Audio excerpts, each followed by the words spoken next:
Did you know that this moment of Boromir picking up the ring never happened? Neither did the wizard battle on the Pass of Caradhras. Plus, it took 2 months before the Fellowship set out from Rivendell after the Council of Elrond. These are just a few of the many changes that we are going to cover today as we dive into the next 5 scenes in the Fellowship of the Ring. We are discussing everything that happens from the time the Council of Elrond selects the Fellowship to when they are defeated on the Pass of Caradhras. From Boromir's continued downfall to Aragorn's continued refusal of his destiny, we need to talk about how Peter Jackson's changes affected the overall story of The Lord of the Rings, and these scenes give us the perfect chance to do that. My name is Gibby, and welcome back to Movies vs. Manuscripts, Lord of the Rings edition. This is the show where I analyze the originals versus the adaptations, and point out all of the little differences you never noticed before. Regardless of if you have read the books or not, this series gives us all a chance to appreciate both versions, but nerd out about all the little details we miss when we only watch the movies. Tolkien's original version of events holds so much deep lore and character development, and in order to cram it into a 3.5-hour movie, Jackson and his writers had to cut out quite a bit of juicy lore and rewrite significant parts of the story. For example, today we will discuss who the real leader of the Fellowship was,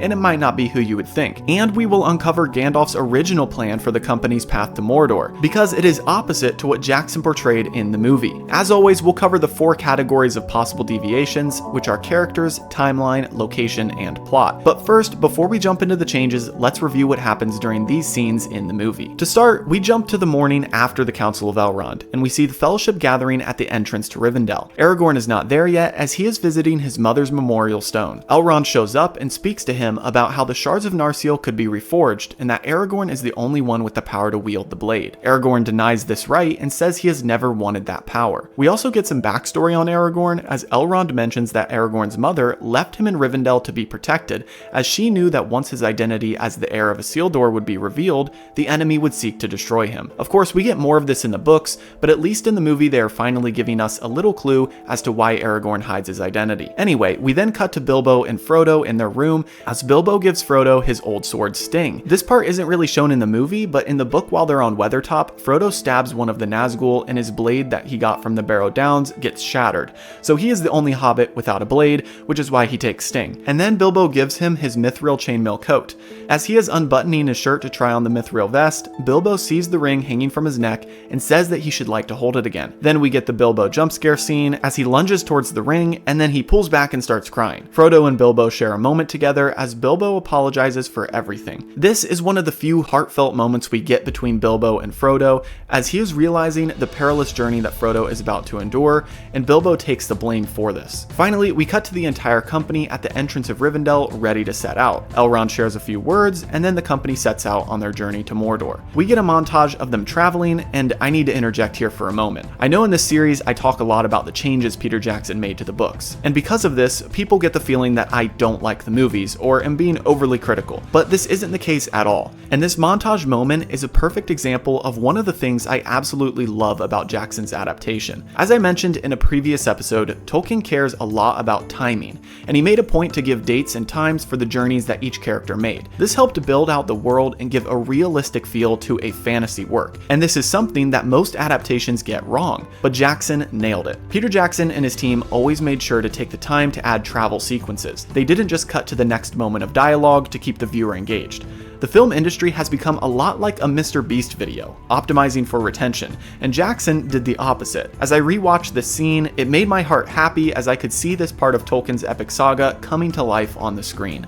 The fact that Peter Jackson took the time to showcase them walking through the wilderness in the epic scenery of New Zealand and with the beautiful music in the background just gets me every time. Anyway, enough of my emotional tangent, let's get back to the scene recap. So after this montage, we get to the scene of the Fellowship taking a break, and we see Boromir teaching Merry and Pippin how to sword fight, and the others resting on the rocks.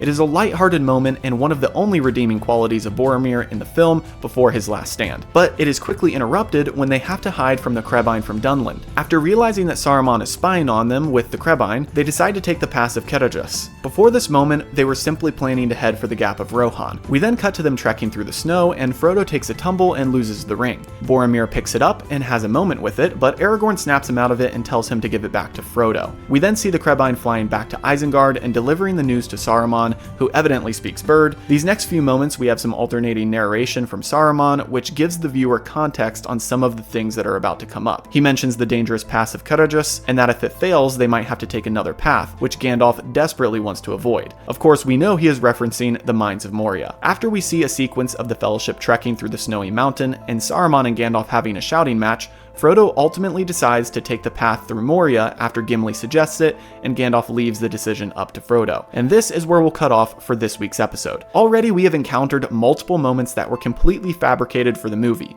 character actions that would have never happened in the book, and plot points that Jackson did a 180 with to fit the film narrative. As always, if you're wanting to read along with me during the series, check the video description to claim your free trial on Audible using my link, which helps support the channel and gets you one free audiobook with no purchase necessary. Anyway, let's dive into our first category of characters. This category pretty much passes the test with flying colors, as I couldn't see any characters that Jackson explicitly removed from the film version of these scenes. This might be a common theme for the next few episodes, as the next parts of their journey only include the 9 members of the Fellowship. The only small difference would be that Bilbo was there to say farewell to the company in the book, whereas in the movie he only shows up to give Frodo his gifts and is not present during their departure. Also, now that I think about it, technically they show Saruman a lot in these scenes, but he is not a part of these moments in the book. Next, as for location, that category passes the test as well, although in the book they do stop and rest at a place called Hollin before they take the Pass of Caradhras. This would have been a part of Eregion many years prior.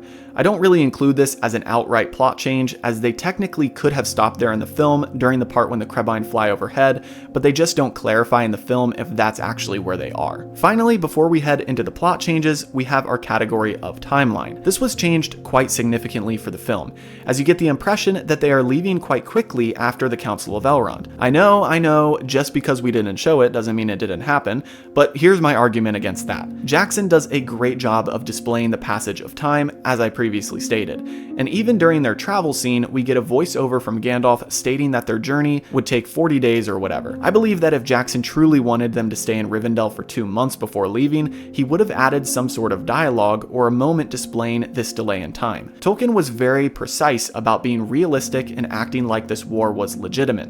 In real life, wars take a long time, and secret spy journeys take a lot of planning. It wasn't written in the books like, hey, we better get a move on and hurry up. No, Tolkien wrote that scouts were sent out to survey the land and check for enemy spies and for the Black Riders. Plus, Gandalf, Elrond, and Aragorn met many times to strategize the journey. Tolkien was very precise about this 2-month delay, so I have to assume that Jackson cut it out entirely, as his version of the story makes it seem like they must get a move on now or they'll be too late. So, now that I've covered the first 3 categories of characters, location, and timeline, let's go over the final category of plot changes.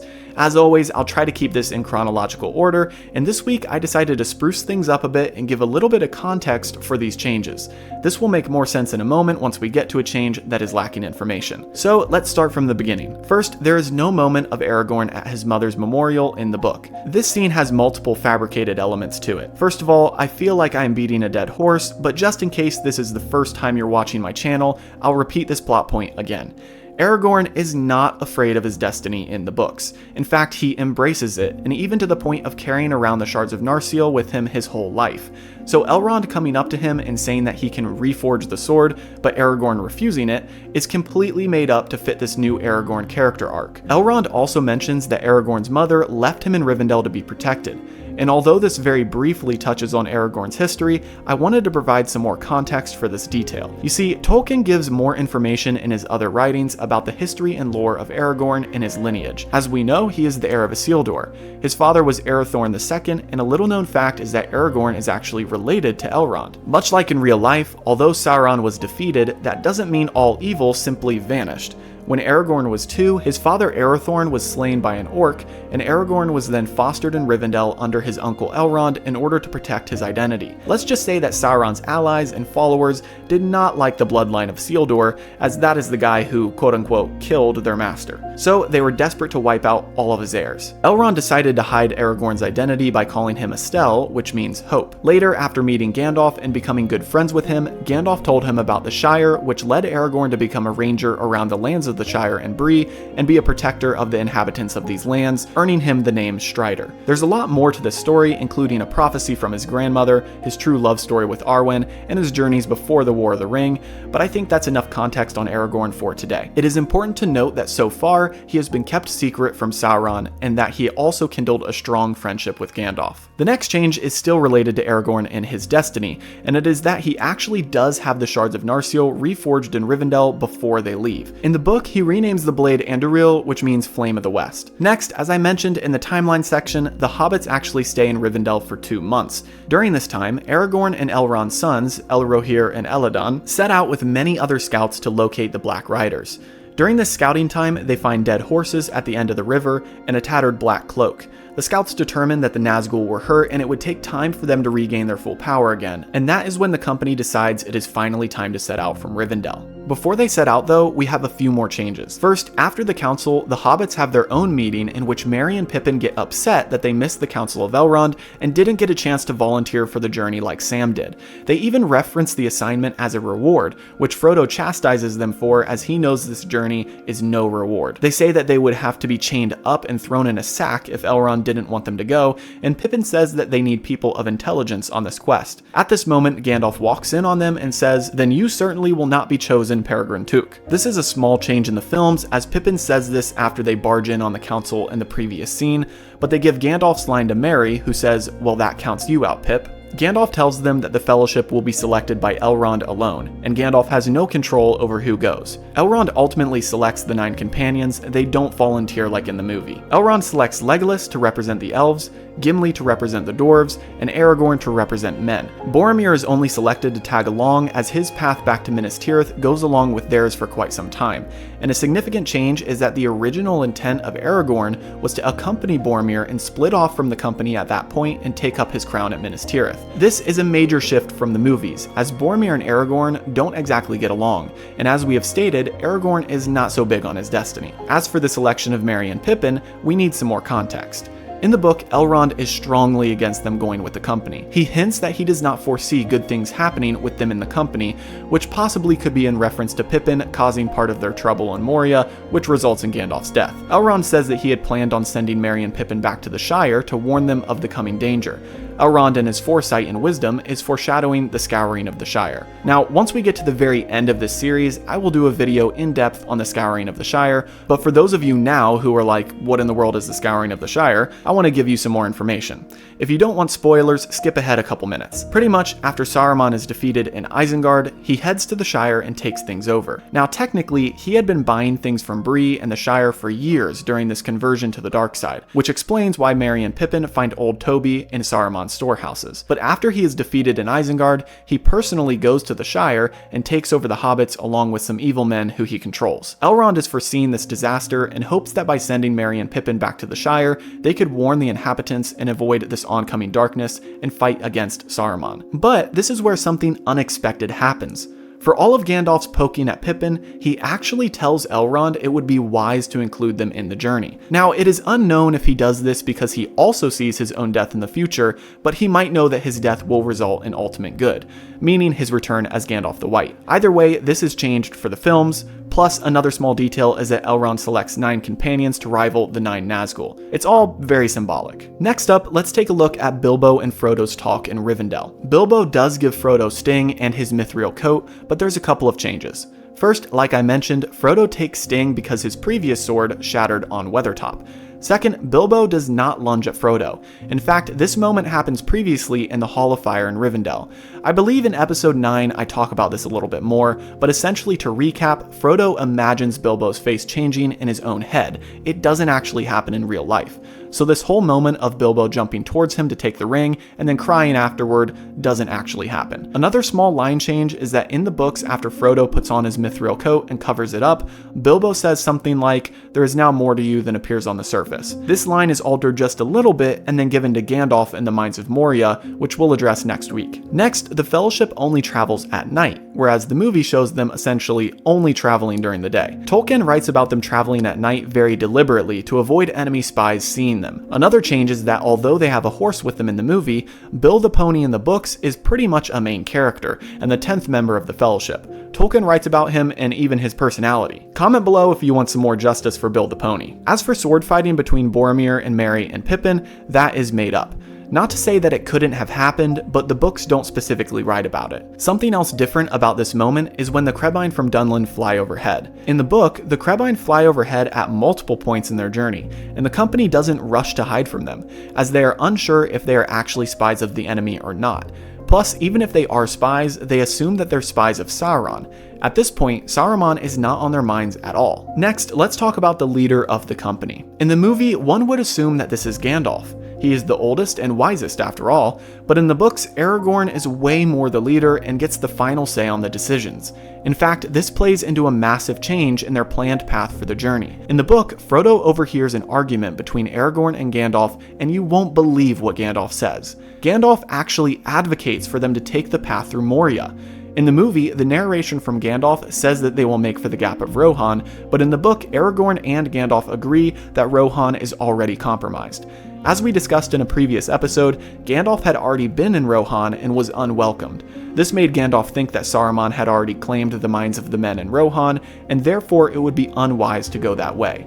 So in the book, Gandalf and Aragorn debate where to go instead.